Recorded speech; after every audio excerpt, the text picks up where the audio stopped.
Hello everybody, welcome back to the channel and welcome to this brand new series where I talk about all things movies. And today I can't help but to talk about The Batman. I watched the film weeks ago, but now only have time to sit down and do a review about it. So hopefully it's not too late. Before I start this video, I just want to let all of you know, spoilers ahead. If you haven't watched this movie, you're better off going and watch the movie first before you watch this video. Alright, without further ado, let's just jump right into it. So as all of you know, I'm an aspiring filmmaker and a movie lover, so the way I watch movies are probably different than some of you, hence our experience might not be the same. So when I watch movies, I will have two different mindsets. The first mindset, I just want to kill some time and just for pure enjoyment.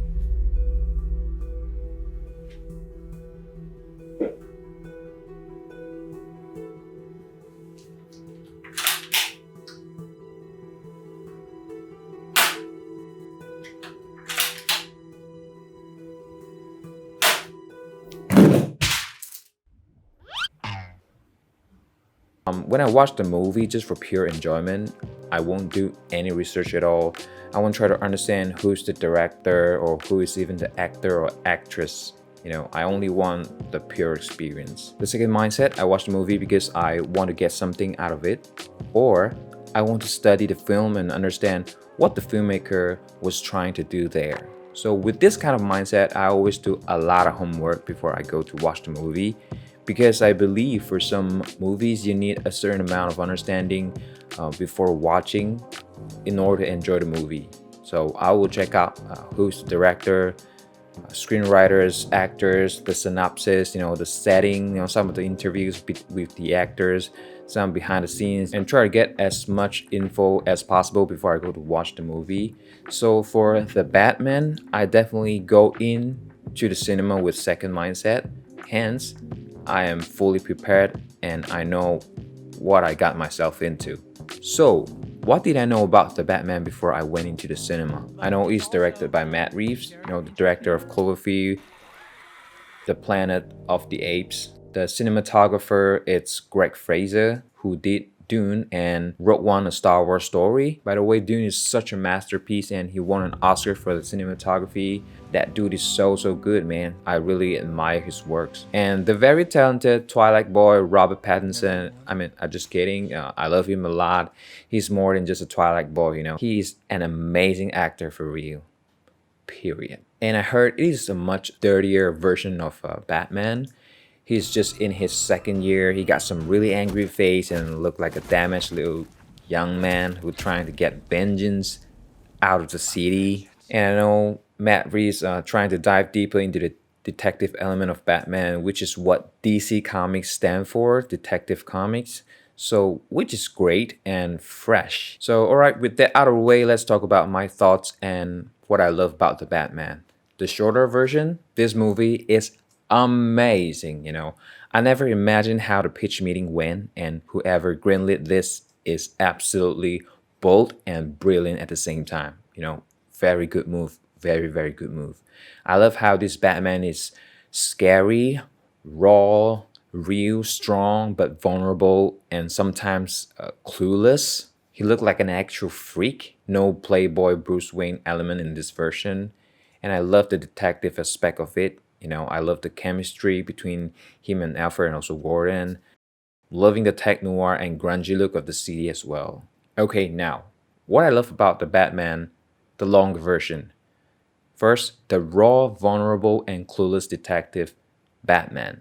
I guess every one of us agrees it is easier to watch a movie with somebody struggling with mental disorder than watching a happy family, living their happy lives, nothing at risk, everyone is happy and fine kind of movie, right? So sometimes what makes a good movie is the roller coaster plot, the struggle of the protagonist, and the hardship, how the protagonist managed to overcome all the problems and eventually reach somewhere else. So what is good about this Batman is he's learning. He doesn't even know if he's right about certain things, He's trying out new things and he's still clueless sometimes, and he can't make sense of his life, He doesn't know what to do about his life. He even say he don't care about his life. I wonder if he always have this kind of mindset. It's like every mission is a suicide mission. As long as I able to do something about it, about the city, I would just go and do it. I remember whenever he's having a conversation with Selena, he's jealous, childish, judgmental, and not cool at all. Like an angry little jealous boyfriend. But he barely even know her, man. I mean, who you think you are? When I see how he interact with Selena, I was like, are you kidding me? Are you Batman? He's so bad at handling his emotions. Although he's that kind of guy who isn't advocating killing and gun use, you will see him like occasionally almost beat someone to death, for a couple of times. I get it, some people will have that kind of feeling that this director hated Batman, but I don't think so. He's doing this to revive the character so that we won't get tired of the same Batman repeatedly. And to be honest, this works really well. This Batman is so grounded and so down on earth. Even the police treat him like a freak. He went to the crime scene and the police are like, who get this freak in here? This is a crime scene, man. I like how everybody has zero respect for Batman, and also this is, probably the only Batman that makes sense to remain the eye makeup on, and that decision, in my opinion, is so well made. Detective Batman. When you go and Google DC Comics, this came out, Detective Comics series. So another thing I love about this version of Batman is the detective side of it. But still, they have crazy car chase scene though. This version of Batman and Gordon spent a lot of time on a rooftop discussing, talking about the cases, solving the mysteries together. Other than that, you can see Batman and Alfred solving the clue that Riddler left behind. So it feels like a Sherlock Holmes film, but the main character is Batman, and which is fresh and great, and I kind of enjoy that. The relationship between Batman and the people around him. If you watch enough Batman, you definitely gotta notice this version of Batman has quite a unique relationship with the people around him. The chemistry between Batman and Alfred, the chemistry between Batman and his father, the chemistry between Batman and Jim Gordon, it is all different. And I kind of like that. So, yeah, let's talk about them one by one. Let's talk about Alfred first. In this version of Batman, Alfred is that person who trained Bruce how to fight, like his mentor and guardian, and more like a father figure and stuff, like a butler. So I kind of like that direction because you can't hire Andy Serkis just to be a butler. You gotta do more. He look jacked, strong, look like a fighter. Although no offense to Michael Caine, he did great, but I like this version of Alfred a little bit more. And I'm very excited because I think this version of Alfred definitely got more room to involve more, or it can be more hands-on in the Batman's operation in the sequel. Jim Gordon. Let's talk about Jim Gordon. If you are familiar with this character, Jim Gordon, it is not hard to notice that this version of Jim Gordon, it's so different and more like a partner to Batman. Instead of working for Batman, they both work together. They both learn together. They both make mistakes together. Even I remember there was a scene. Batman was locked in a police station, and Gordon was trying to help him out of there by asking him to punch him in the face so that he could escape. For sure, you guys remember that, right? That time, Batman wanted to start a fight with police in the police station. Gordon just shoved Batman real hard to the wall and yelled at Batman, "What's the matter with you? This isn't the way to do this." More or less like this. Drake. Hey! What's the matter with you? This isn't the way to do this. And I remember when they're at the orphan house, when Gordon trying to pull out the gun and Batman said, "No guns." And Gordon replied, "Yeah, man, that's your thing." He was like, "No offense, Batboy, but I'm going to do me and you gotta do you. You don't use guns? Great. Now I'm gonna use my guns." So cool, right?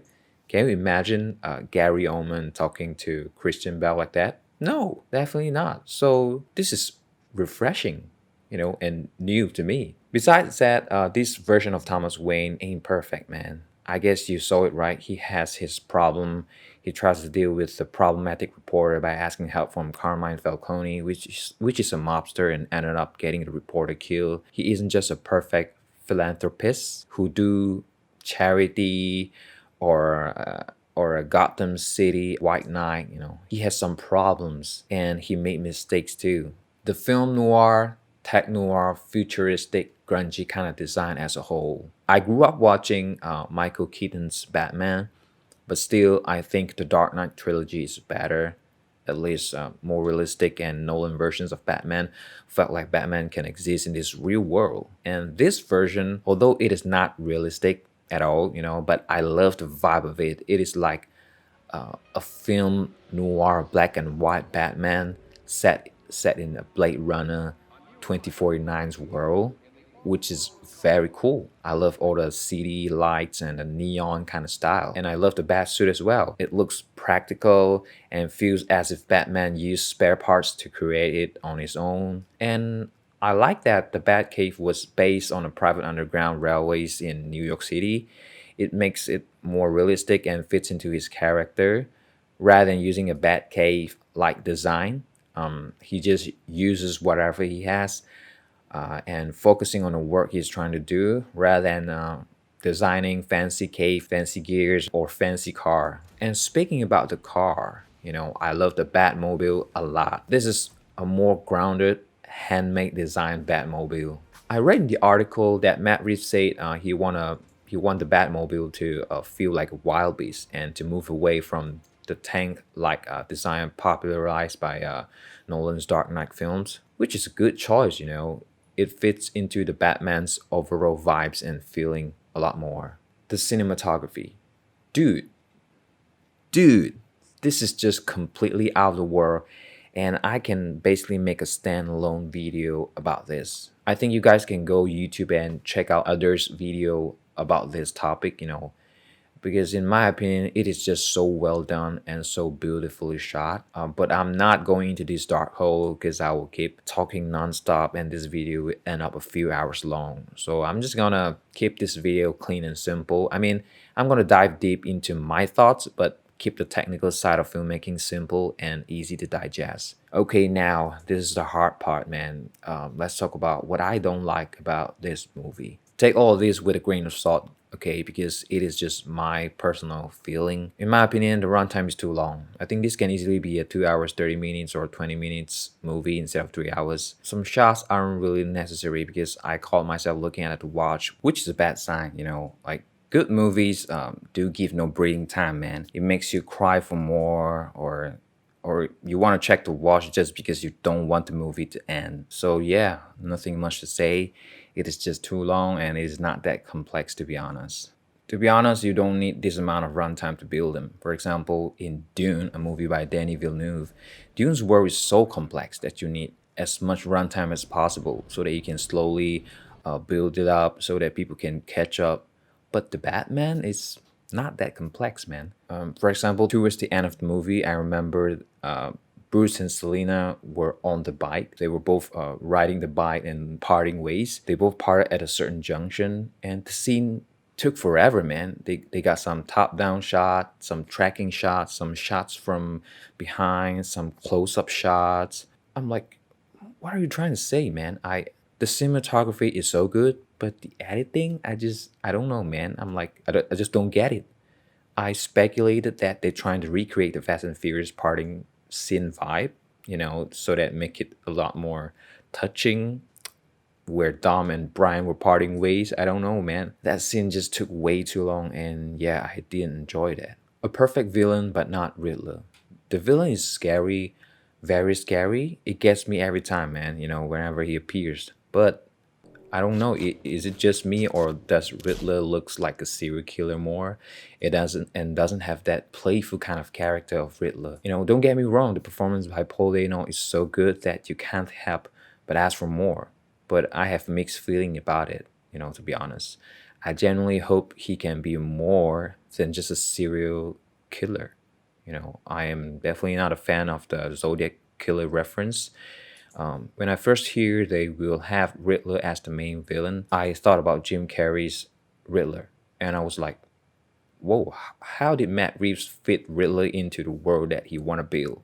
Because as far as I know, he wants to go for the darker, dirtier version of Batman. throwing in Jim Carrey version of Riddler is going to throw us off. So I'm pretty sure that will not work and they won't go that direction. So I'm so excited to see how he's going to make it work. But at last, it is just a renamed Zodiac psychopath serial killer. It worked, but I have mixed feelings about it. It is like, okay, let's put Spider Man into Matt Reeves' Batman. And he put a completely different character in it. But that character, yep, still able to climb the wall, shoot some web, and then they call him Spider Man. You know what I'm trying to say? So I don't know, man. Of course, I don't think you have to exactly stay true to the comics. There's absolutely no point because filmmaking it's all about telling story that you want to tell. But yeah, I don't know, man. Maybe it's just me nitpicking. And I know a lot of people love his portrayal of the Riddler. To be honest, he nailed the performance.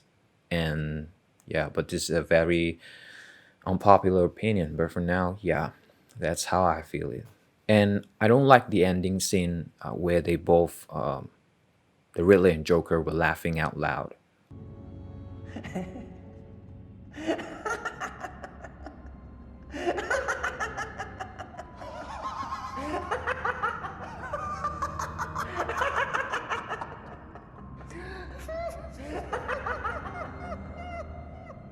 I don't know what to feel about that scene. It threw me off a little bit.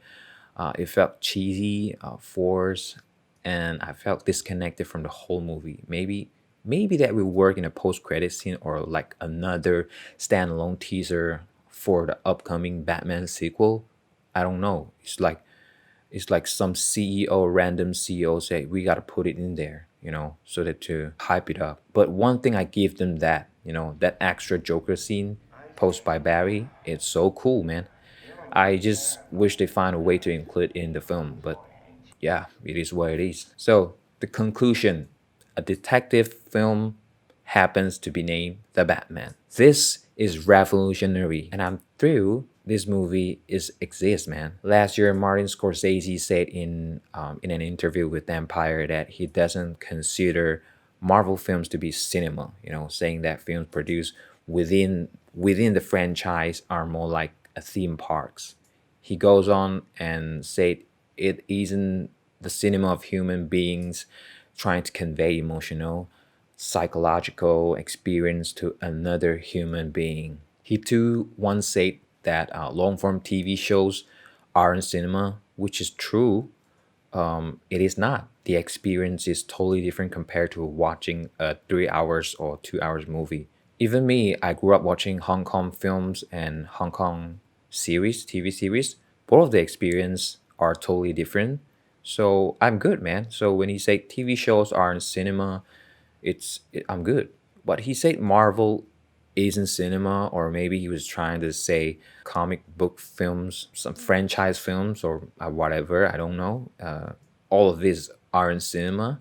To be honest, I got hurt a little because I love Spider Man so much, and I think their movies are so good. And I think Kevin Feige definitely brilliant, handle all of this Marvel Cinematic Universe. But yeah, I need to admit that he is somehow right. It is like theme park and amusement parks. You will surely go through some emotional roller coaster, but everything will be all right. Don't get me wrong, they do have some emotional moments, but those are just filler moments and a tiny bit of those big action scenes.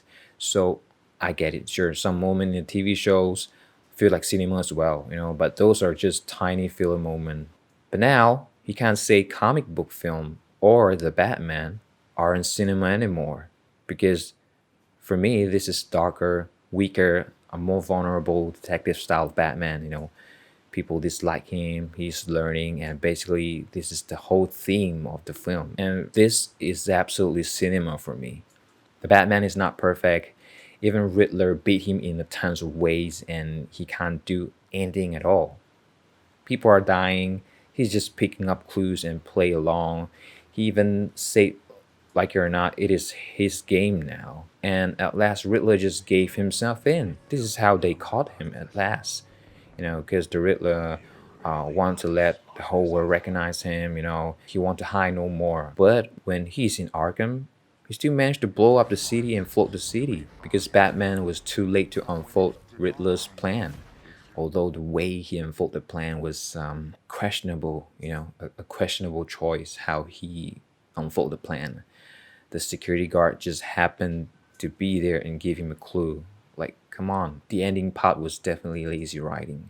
So that's all I want to say. I hope you like this kind of content, although it's not popular. But next time when people ask me, hey, how's the movie, yeah? Or when they say, hey, this movie is so boring, man. How you find this interesting? I can just send them this video and it can serve both purposes. Alright, that's it for me now. See you in the next video. Goodbye.